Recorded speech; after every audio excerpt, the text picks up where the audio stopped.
Hello, everybody, and welcome to Chalk Talk. This is the conference championship week. We're going to be breaking down the main slate for DFS. I believe both games are on Sunday, correct? Yes. It's really the only slate. Yeah. The one and only and the main. So showdown slate. Yeah. two games here.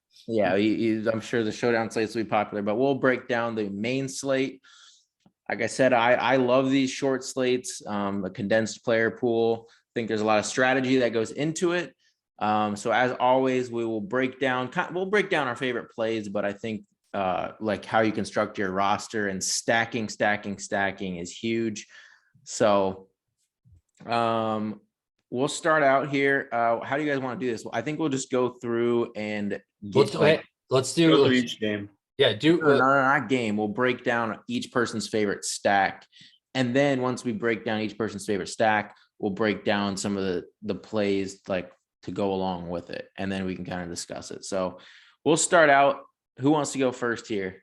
Let's hear you. Let's have you go first. Lead it off with me. Okay. Yeah, because last week I was doing very well. You didn't play Allen and Mahomes, which were the top quarterback plays. It was looking good after Stafford put up a 30 bomb, but Allen and Mahomes put up 40 plus, so you were dead. So yeah, I was. So let's hear what you got, and then let's go from there. Yeah. So my favorite stack, probably it's going to be the most popular, and I'm fine with that because I don't think there's enough of a price difference between them, and that's going to be Patrick Mahomes. I mean, he's sitting at 7.4. Like I do think on this 2-game slate, he should be 8K plus. I don't know how he's only 7.4K because you have Burrow and Stafford basically the same price around 6.3 and 6.6, but it's just not enough of a price difference. So, and then of course, Jimmy G, he projects decently well. Jimmy G does, like he actually projects pretty well. But I just, in a 2-game slate, Mahomes' ceiling is just way too high, and you're still probably going to need the highest scoring quarterback on the slate. So for that reason, Mahomes, and my favorite stack with him is like McKinnon and like Tyreek Hill and Kelsey, like the full Chiefs just stack. And I'll mix and match. Like if I do go 150 Mahomes teams, there's a chance. So I'll have Mahomes, McKinnon, Pringle, Kelsey, Mahomes, McKinnon, Demarcus Robinson, like so many different combinations. That's how I'm going to try to get different. So, after we hear from your guys' stacks, we'll get into some of our favorite plays. But from the looks of it, it's seeming like Mahomes is going to be hard for me to stay away from. Yeah, he's going to be my majority too. I really like Travis Kelsey. He always just seems to do a lot better in big games. Especially down here in the playoffs. He's had some good weeks. But I think I'm also going to sprinkle in a little bit of the Bengals, mainly with Jamar Chase and Uzoma at tight end. So you mean like a Burrow stack? Is that what you mean? Yep. Yeah, Okay. a Bengals stack. I think I just like this game a little bit more scoring-wise. Yeah. It's a little intimidating to go for Jimmy G. I know his projections might look nice, but he hasn't broken 10 points in the playoffs yet. And just knowing the San Fran bully ball, they stick to their run game.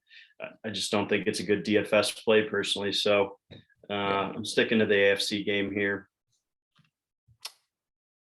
I am going to keep riding Stafford. And so, I like Burrow and I like Mahomes, but I also like the fact that Stafford is, so this is another spot for late swaps. If you don't do late swaps, pretty much you're going to be dead in the water. It's the way. Mean if you're behind? Yeah, if you're behind. So with playing Stafford, you get, the opportunity to see what Mahomes and Burrow do first. Yeah. And, that could be a leverage play onto those. I mean, if it's a shootout, then you're going to be wanting to switch off of if you're playing Stafford, you're playing Cup. I mean, that's almost a given. But the thing is, though, I think that people could, if they're playing Mahomes, they can also get to, or if they're playing Burrow, they can get to Cooper Kupp as well, which kind of scares me. Higbee, he's down to 3,700. Last 4 games, he's 51, 46, 55, 69.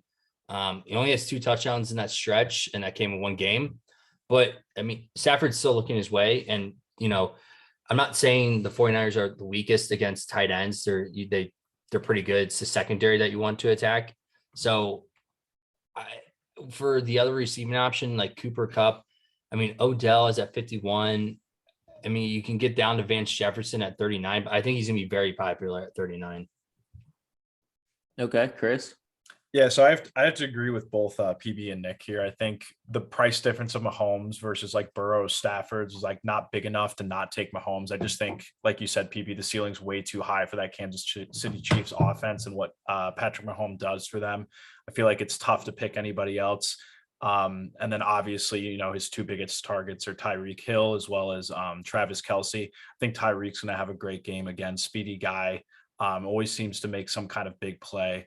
So I really like that stack between Tyreek Hill and Patrick Mahomes. I know it's a little pricey in terms of, what you're looking at there, but I just think the ceiling for both those players is the highest. And again, I think a second option there with that stack is Travis Kelce. He always seems to slip out and, get into open space and make plays when he has to, when Tyreek's covered. So I definitely think just for what it is between the quarterbacks, I can't see not picking Mahomes here. And then obviously if you pick Mahomes, you got to take either Kelce or Tyreek Hill. So for that reason, I feel like that stack just has the highest ceiling and most likely is going to give you the most return. So we're sticking to our name brand here and going with a lot of chalk. Yeah. Yes, Mahomes will be the most popular, but there's so many ways to get difference on slates. Like Josh Allen and Mahomes were the most popular from last slate. There was a Millie Maker winner that took it down solo. So, I mean, there's always ways to get different. And usually it's at the receiver position. But so now we'll kind of go into the different matchups that we like in the plays. So every slate, I always say, or these 2-game, 3-game slates, especially the 2-game slates, if you're picking a quarterback, Burrow, Stafford, Mahomes, Jimmy G, whichever one you pick, I would make it a rule to stack it with a minimum of 2 pass catchers, and you can include like a running back with that. So that just should be a flat out rule. And I would also make it a rule that whatever game you're using that quarterback, you should probably have at least 1 player from the opposing team, as if that game is the higher scoring game, it's likelier that, if you're playing a Mahomes team, they're putting up a lot of points. The Bengals will be playing from behind. They're going to put up points too. You're going to want to have the opposing. Unless you think one of these games is going to be a complete onslaught, then you could just not run back anyone from the other team. But I just don't see that in the conference championship. Same with Stafford teams, Stafford, Kupp, Higbee, run it back with a 49er. If you're on Jimmy G teams, definitely run it back with a Ram. That's just how I'm going to be doing it. And I will say the leverage spot of doing 3, stack your quarterback with 3. If you've looked at every single slate since the playoffs have started, a 4-man stack, I believe, has been the optimal. Last week, it would have been Mahomes, McKinnon, Tyreek, and Kelce with the Buffalo run backs. Every single week I've looked at, it's been a 3-man or a 4-man stack with the quarterback. And often it's the quarterback, running back, wide receiver, tight end. This whole playoffs I've seen, it's crazy how that exact build has won these small slates. So I'll still be sticking. I won't have every team like that, but most of my teams will have that stack.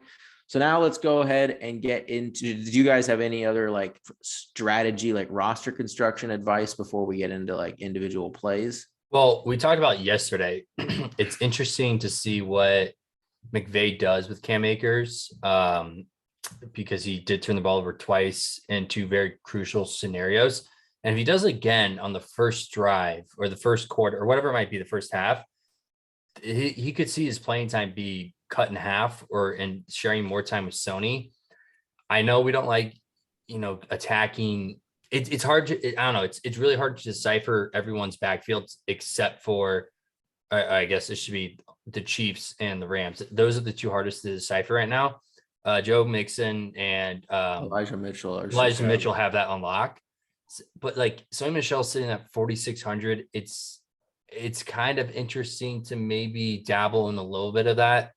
Because Like you could even, if you're running like 150 lineups, you could run like just have, if you had like 5 lineups, you'd probably be with over the field because he'll probably come in like under 5% ownership. I'm not saying I'm doing a lot of it, and I don't suggest doing a lot of it, but it's something to just keep an eye on throughout the week, and maybe listen to McVay and his press conferences after each practice, and just see how he talks about, Cam Akers and what he feels like going forward. The thing with Cam Akers too is if he does play, he has really good catching ability out of the backfield as well. So, as long as I'm hoping McVay plays him and he gets the time, but obviously if he fumbles again early on, I think his time's going to get cut. But I think Akers out of the backfield in terms of the passing game is way better than Sony Michel here. And if he does get the full play time that I think his talent enables, but maybe his ball handling doesn't at times, I think at 5,000 here, I think he's a good pick. He's so cheap. Again, like you're talking Sony Michel at 4,600, who I think Cam Akers is miles above in terms of just straight up talent. I think Cam Akers, as long as he, takes care of the ball, can be a really good pick at 5. I don't know. Sony Michel's pretty intriguing to me. Like this is the same guy who benched Todd Gurley 2 years ago in the Super Bowl. We didn't see a lick of him. Injuries floating around, rumors like that, maybe, but like he's going to mix it up. He's going to throw something in here that like nobody expects. I personally think it's going to be Tyler Higbee, spoiler alert, but I don't know. You think Tyler Higbee is like their secret weapon in this game? I do. His best game all season was against San Fran. Put up like 23 points or something like that. In the first time they played? I don't know. 49ers have been pretty stout against tight ends. That's why I'm just, I don't know. He's not Fred Warner, they got some good linebackers to lock him down for sure. Yeah. So let's go through like running back construction, and then we'll go to wide receiver and tight end. So like, we'll start with Chris. What's your favorite running back play? I mean, obviously, I think Joe Mixon here is the best running back in terms of play. He's going to get the most playing time. I think skill wise, he's the best as well. He's getting involved in the Bengals pass as well as, running. But like I said, I think Cam Akers here, if he gets the playing time, can match that. But the thing is, we won't know. So like, no, I know. Yeah. But I'm saying the price difference there, I think Cam Akers probably. So you play 2 of them or 3 in the flex. So right. Do you think Mixon and Akers would be your like top 2? Yeah, probably. I just think Clyde Edwards-Helaire, I've never been high on him personally anyway. And I think McKinnon's there. Yeah. So, and I think I would either go Mixon Akers here, or I would go Mitchell Akers, just because again, Mitchell and Mixon, they're going to get the playing time. And I think Akers is going to get it. But like I said, it's a little bit of a risk just with Sony Michel. So, and whether or not Cam's going to handle the ball and keep himself in the game, because if he keeps himself in the game, like I said, I think he has the same skill set as a Joe Mixon. And I think he would impact the game well and just, get points. Corey? I mean, I like, because of the way that I'm leaning, I'm liking Rams players, but like, I see like the issue here is McKinnon and Edwards. I don't know what could happen. And I know McKinnon's been good for them, but like Darrell Williams might get activated too. Yeah. So, okay. Throw in Darrell Williams now too. So now you got 3 running backs that are rotating in. This is how I think it plays. I think it's Clyde and Darrell are, even though Darrell's been known to be the more pass catching back, I think Clyde and Darrell could maybe split more of the running back touches, but I think they've really liked McKinnon. Like I think they do too. Yeah. I think they're going to use him as the pass catching at least as the main pass catching back, and still give him carries. I mean, the way he's been playing, I mean, why get all off the hot hand of McKinnon? He's been there. He's been doing great. So, but like I've been saying, I think Elijah Mitchell, the Rams have been, throughout this year, even with their defensive front, and like a lot of people think like, oh, they're very good up front. Like they've been giving up a lot of rushing yards to running backs, and and the averages as well. I think Mitchell could have a good game here. So Mitchell's your favorite? Mitchell's, it's between Mitchell's and Cam, but I'm leaning more Mitchell. Nick? Yeah, even with the Darrell Williams thing, I think it's really obvious. And the one thing we know about the Chiefs is they're going to lean on Patrick Mahomes to win. He's in a good pass catching role for him out of the backfield, more than Hilaire, I think. So that feels like the best high ceiling play to me, out of Kansas City, at least. I think Mixon, I mean, you got to commit to Mixon. You're losing a lot of pass catching dollars right there. So I'm going a little bit cheaper at running back this week and sticking with McKinnon. He's been getting a ton of targets though. Yeah, for sure. He's, sense. He's got definitely a high ceiling, probably the best running back play, but I just like so many of the pass catchers this week. I'd like to stick a little bit cheaper with, I'm going to go Cam Akers and Jerick McKinnon for my Millie Maker. And then just load up my salary and wide receiver here. So. Yeah, for me, I think it's Akers. Even though, so like, yes, you can talk about having a little bit of Sony as leverage. You don't need a lot of him to be over the field on Sony, but I still think Akers you want to have a lot of, because if they do give him the full role, well, then he's an incredible play at only 5K. Like he should be a 6K. He should be around probably Mixon's price, I would guess, to be the lead or even in the 7K range for the lead Rams running back. So I still think it's going to be Akers, and I do like McKinnon a lot. Like, McKinnon seems to be the main guy for Kansas City, and I like the pass catching role he has with Mahomes. Like when it gets to the playoffs, Mahomes does it all, and they do have him pass way more than usual throughout the season. And that like pass catching work as a running back is so valuable in fantasy. So yeah, I'll go ahead and take what I think is the lead running back for the Kansas City Chiefs with McKinnon. So Andy Reid's like one of those coaches too. He does not give into like the politics or like who should be starting. The guy's putting in who's going to play the best, Yeah. So that's why I'm like not as concerned about Darrell Williams, maybe on another team, but like McKinnon's been showing out. They're not going to bench the guy. Right. I agree. So obviously quarterback, running back, unless Sony has a big game, it like goes in, like you're not getting different there. Like you'll see plenty of combinations. Now you get into the receiver position. This is every slate, what makes or breaks you. It was Gabe Davis, last week.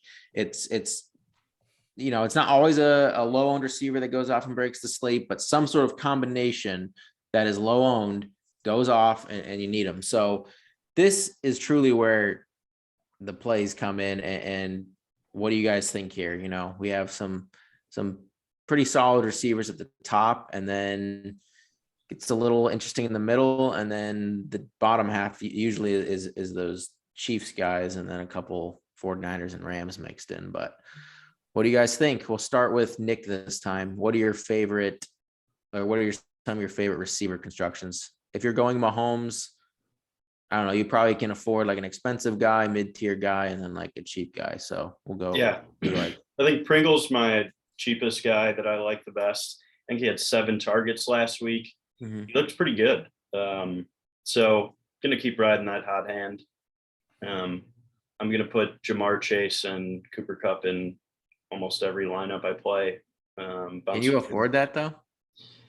Yeah. I guess if you pay down, if you run Uzoma at tight end, okay, and then cheap running backs with Mahomes, you get a pretty good lineup at receiver there. So yeah, I guess that could work. Yeah. So that's what I'm going to be doing for my Millie Maker. I did fit in one stack. I think it was. So you're not playing Tyreek or Kelsey with Mahomes?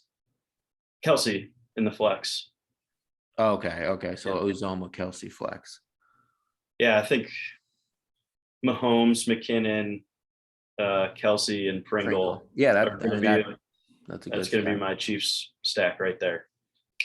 It's hard to fade Travis Kelsey, but you just can't put everyone in there. So I think Jamar Chase probably gets the most action from the Bengals, and I'm really banking on a high scoring game there. Yeah, I agree that should be the higher scoring game. Yeah, for some reason I'm afraid to go on the Kittle train as far as tight ends. Yeah, I love Kittle. Can't trust him. I don't know. He's just so hit or miss. Like He's been These are my It started, favorite like I tight said, ends once for when it sure. comes down to it, and they did last week, they got him more involved. He had like he even dropped like a pretty long pass. I remember that would have been like a 30-yarder, but I think they're getting him a lot more involved here, personally. It's his moment. We'll go Corey next. What are your like? You know how many times I scrolled over Gabe Davis last week and didn't click on him? Like I put him in some lineups, but not the ones where I need him to be in. And I'm very frustrated because I feel like I've mentioned his name or just Corey, like I've been telling you Gabe Davis since like week 12. yeah, okay. Chill. Yeah, I don't. We'll have to rewind some. Um, video. You Look up- doubting that I've been on Gabe Davis this long? Come on. no. I'm just mad I can't play him this week. For me, obviously, if I'm thinking Stafford's my go-to, Cooper Kupp. The issue with Cooper Kupp, he's $1,600 more than Debo, 1,800 more than Tyreek. So it kind of prohibits what you can do with the rest of your salary. But I guess technically, if you're Mahomes is 74, I guess there's not that much of a difference if you basically just flip flop, Mahomes for Stafford for Tyreek, like in that in like the grand scheme of things, like that might the Cooper and Stafford might be like $300 more. But it's so hard to scroll past, Odell. I mean, he's been doing so much there as of late. I mean, yes, last time he played San Francisco, he went 2 for 18 and like no receptions, but in the playoffs, he's been looking good. He's getting the pass catching work. So I like, the Cooper Odell, but the thing with Vance Jefferson is at 3,900, he's probably going to be one of the higher owned receiver options just because he is 3,900. All he needs, I know he's not been doing great as of late, but like he's their deep threat option. I think more so than Odell is. I know Odell kind of takes some of those long streaky routes from him, but if he catches one, a one for 50 and a touchdown, like just one reception, he's going to be, in there for the optimal lineup just because of his price tag and what you can do around him. So I like that. And then bring it back. I think, so I'm bringing it back from the other game, talking about the other game. T. Higgins at 5,700. I understand he's kind of like the player for the Bengals. That's like either he does pretty well or he does really bad. And he doesn't do anything. And no, that's Tyler Boyd. T. Higgins has been pretty consistent. He's had 46-point games. He's had 2-point games. Yeah, I mean, okay. Okay. Throughout the earlier season, yes, he was averaging at least like 10 points. So I'll give you that. But I don't know. I like T. Higgins better than Chase. I think Chase is going to see a lot of double coverage, especially I think Tyrann Mathieu is going to be back. T. Higgins. I don't know if he'll be back. Actually, I think he's. I don't think. Didn't he get a concussion? Like you can't just like shake that one off. It's funny how the NFL has no COVID, positives in the entire playoffs. I'm pretty sure they'll let concussion slide.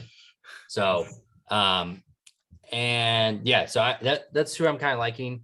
I don't really like any of the pass catching options out of San Francisco, to be completely honest. No Debo. You're running Stafford. You're just running a Rams onslaught? I might, yeah. And I'll run it back with Mitchell. Oh, okay. If you run it back with Mitchell. Yeah. That lineup though kind of tells a story that the 49ers are ahead and then the Rams are kept playing catch up. If that's fine. That's completely fine with me.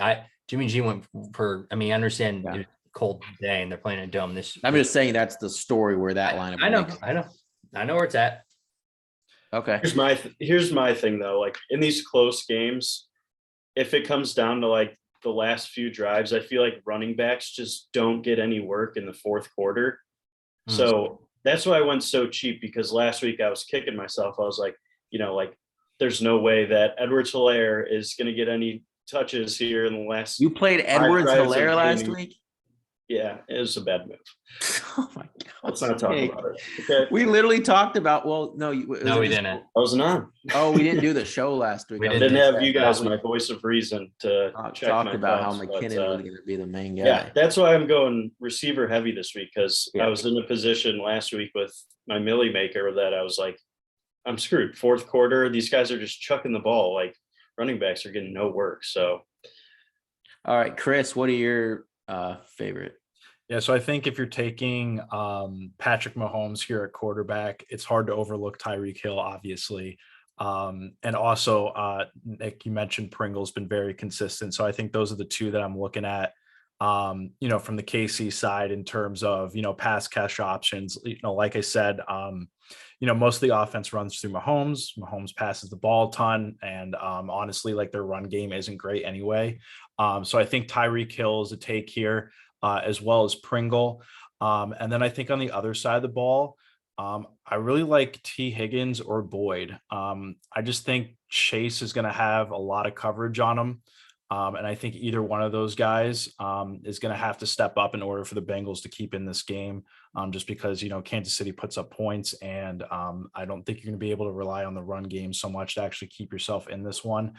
So I'd actually go Higgins here as well as Hill and Pringle. Like I said, that stack with Mahomes, I think is going to keep you in it. And then I think Chase is going to be bottled up a lot of the game. Hopefully he's not, because I want to see a great game. But I think either Higgins or Boyd's going to have to step up, and I put my faith more in Higgins. I think at Boyd at this point, I think he's been a little bit more consistent. Okay. It's wild to me that Cooper Kupp, out of all the plays, is still the best value play on the whole slate. We talk about them in a dome, and they're in a dome. I mean, he's projected like 9 points higher than the next closest receiver. It's just out of this world. Like his floor is so high, his ceiling so high. So even though I'm stacking that Mahomes, the Chiefs Bengals, I do love Cooper Kupp. Like he's going to be in so many of my lineups. So how I think I'm going to do it is like Mahomes, McKinnon. If I'm playing Tyreek and Cooper Kupp, I can't play like Chase or anything like that. So I would probably grab like a Boyd or Higgins, because I do want a Bengals pass catcher. I think the Bengals are going to have to be throwing so much this game. So that's why it takes me off of like Mixon. So I'll be more paying down at running back, like I said, Akers and McKinnon. And so then at tight end, I like Uzoma a lot and Kittle. Like I really like Kittle this week. I think his price is so juicy at $5K. Like that is so cheap for a guy like him. And when they choose to get him involved, like there's games when they're just like, you're blocking and he just blocks all game. But when there's games where they're just like make him part of the game plan, he gets 10 plus targets and we see him just break slates. And I can see that happening here. So I'm going to have a lot of Kittle. So that's kind of like just, some of the more chalky plays, like just roster construction. But now we need to get our off the wall, like receiver plays that are going to be like lower owned, the cheap guys that could just blow out the slate. Who are your, like Pringle? He's going to be owned. Like you can say he's a good cheap play, and he is, but he's going to be owned. So what do you guys think for like the low owned plays that could break the slate? So I think it's getting to this point in time where it's going to be very, very difficult to single-handedly take down the tournament, just because you look past, there's not going to be a ton of variance. So it's like, yeah, you're looking past Jefferson here, and you got Jennings, who Juwan Jennings, I still think he's going to be kind of highly owned. Then you got Josh Gordon. I mean, Josh Gordon got released. What do you mean? No, he signed to the practice squad. He's not. You don't. Well, I know, but what I'm saying, my point is that there's not a lot of options. I get it. So I think the point is it's the way you construct it, and I think you leave. You're right about that. Salary on the board, and I think this is a spot where you look to leave 1,500 to 2K on the board if you possibly. I like that because. I mean, are you going to go after Demarcus Robinson? I will have some. If I'm playing so much Mahomes, even though he like Demarcus Robinson is going to be so unowned, and if he catches that long touchdown, you're the only one that has him. Your roster construction, and you're going to be really moving up on the leaderboards. So someone like Hardman and Demarcus Robinson are going to be some of my favorite just punt guys that Yeah, I'm I going to mean- be over the field on. Well, if you're putting a gun in my head, I mean, Juwan Jennings, he's the third receiver there. I mean, Didn't Sanu just get just taken Mohamed off IR? Sanu's back? Sanu might be the low one. No one's going to play Sanu. I didn't even know he was like back in the NFL. Yeah, he just got activated from IR. Okay, well, I'm not going down that rabbit hole. Corey, you're the one That's some playing the serious Rams game. You leverage. should be the one that sprinkles a little Sanu in there. No, what has he done anything for him this year? Well, think didn't about get it. hurt. Think about this. Okay. Maybe that's McVay's X factor. I just okay. want to see this. Can you share your screen, Corey, or do you not? Yeah, I can. I just want to see what happens because are there any, this is just what you talk about of getting like leverage on the field. Is there any 3K receiver? Because I'm assuming that's how much he is. He has 3. Yeah, there's some. Okay, just go to other 3K receivers. Will anyone play another guy in the 3K? Josh range? Gordon, Marcus Kemp, Fountain. But no one's playing Gordon. Like people that will Thomas. see the field. Bob that's Woods, crazy. 3K. Thomas hasn't Okay. done anything, but he could So be. nobody. So put Sanu in there and see what kind of lineup you can build with a 3K receiver. Because let's say what's the next cheapest receiver that is like? I mean, I'd go Vance Jefferson at 39. Okay, but take him out. I'm just trying to prove a point here. How you could have a lineup that no single person has just because you played the cheapest guy that no one's gonna play. So like throw in Mahomes. I'm just trying to show. So like, PB, I have my Chiefs stack lineup right now where I have Uzoma at tight end and I pulled Sanu into the flex. I could run Debo, Cup, and Jamar Chase at wide receiver. okay, so let's just see with something. But then you have 2 49ers. I don't know if I like that, but let's just see. Travis So- Kelce. Put what's the defense? Like, let me see the defense. Put like the Rams defense because they're the Yeah, we most. got to talk about the defense a little bit. Yeah, but I'm just trying to show you a lineup that no one else could have with a 3K receiver. So then I'm putting like maybe Mixon.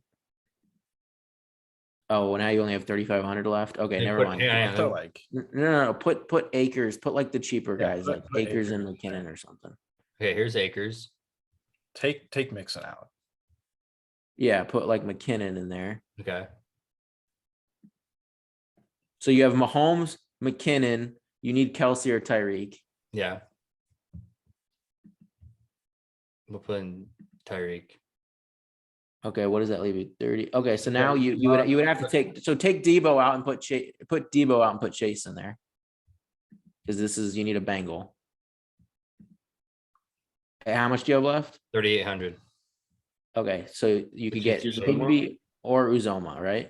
Yeah. I'll take Uzoma. Higbee. Okay, so that lineup is impossible. You cannot have that combination of players without a 3K guy. And nobody will be playing Sanu. It's like, this is just to show you, like, even if Sanu put up like, I don't know, 9 points, if all those other guys are going off, no one else has that combo because they can't. And so it just is showing you like, I'll have some Sanu if he's actually going to be active and playing. You got to So look at what they're saying about Sanu.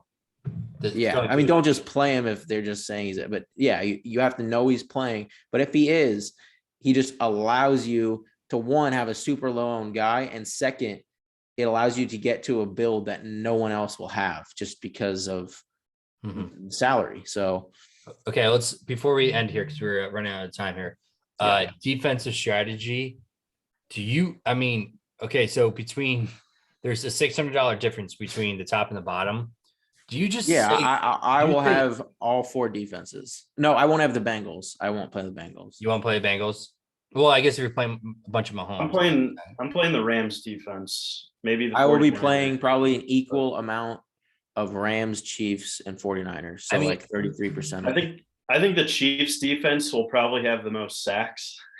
Yeah. So like you got guarantee some points there, but like you get negative points if like they get put like 50 points on them, you know. I think the Rams defense is the safest play here. They got the best matchup. Yeah, I mean, yeah, you're going. Definitely You get not the playing the best quarterback Bengals. matchup against the defense, but we see Stafford throw pick sixes, and that makes the 49ers. He hasn't, though. He's been okay. pretty solid. I'm just saying what he's done, and the Chiefs and Rams and 49ers. I'll have basically. I'm not letting I won't let the only defense that I'll let like beat me is the Bengals, and I'm okay if they beat me, but I'm not going to bank on that. So I'm just not going to make my lineups heavy on one defense. And if that defense gets outscored by 1 point, I'm dead. So Yeah. I'm going to just be equally exposed to all three. Okay. Let's do something new here. Just we'll go through plays from each position that we like the best. And then we'll wrap it up there. Does that sound good? Sure. So like Uh, conviction. so- Yeah, just go. Who's All your right. quarterback? You're playing? Quarterback. Patty. Stafford. Okay. Patrick All Mahomes. right. Running backs. McKinnon. McKinnon. Akers. I'm gonna say Mitchell. I like Mitchell and what he can, the possibility he can. Probably going to get the most volume. Yeah, he definitely is. All right, receiving options. What we looking at? Who wants to go first? I'd probably go Tyreek, Pringle, and Higgins. Okay. I like the red zone opportunities for Odell. Big game, probably his biggest game of his career, right? I Yeah. don't think he's made it this far, so No. let's see what he's got. Okay. Peeps. As much as I like Chase, which I still have plenty of, I do think they might focus on him a bit more. And that makes me like one of Higgins or Boyd a lot. Like I'm going to basically have a Bengals receiver, I think, in every lineup. Yeah. So I'll go with just one of them. But I mean, Cooper Kupp, I can't see how I won't have an absolute absurd amount of him. Yeah. No, I like your call. I like the Higgins. I like Higgins a little bit more than Boyd, but Boyd saves you salary down the road. And then tight ends, there's only like 4 or 5 we can play here. So what are we thinking? Kittle. I like Uzoma, a little bit lower owned. I think I'm going to go with Zumo as well. Man, I talked about Higbee, but I love Travis Kelce. I think he's a different animal in the playoffs. He's so smart. And I just backyard football. I know it is just that, that razzle dazzle. I want pieces of that game, and I understand like paying up for Kelsey's going to, prohibit what I can do down the line, but geez, he's the safety valve for the Chiefs here. Mhm. So, Yeah. All right. Well, that about does it. We have one more week left and it'll be our Super Bowl show. So it'll be actually a few weeks out from now, and we'll go over, probably do 2 shows, one for Super Bowl bets plus props. That one should be a fun one. Yeah. Just all sorts of random props. right. And then we'll also For the Super Bowl game, we'll be giving away an all-inclusive trip down to Sarasota, Florida, free Airbnb, and the weekend of May 5th. on Nick. Oh, Put it on the books. So Nice. if you put a lineup in the chat here and you beat one of us, you get a free ticket down to Florida and an all-inclusive stay. All right. And then we'll do Sounds a good. full breakdown of the showdown slate for the Super Bowl as well. So that to look forward to, but thank you for watching, and we'll see you next time. Peace.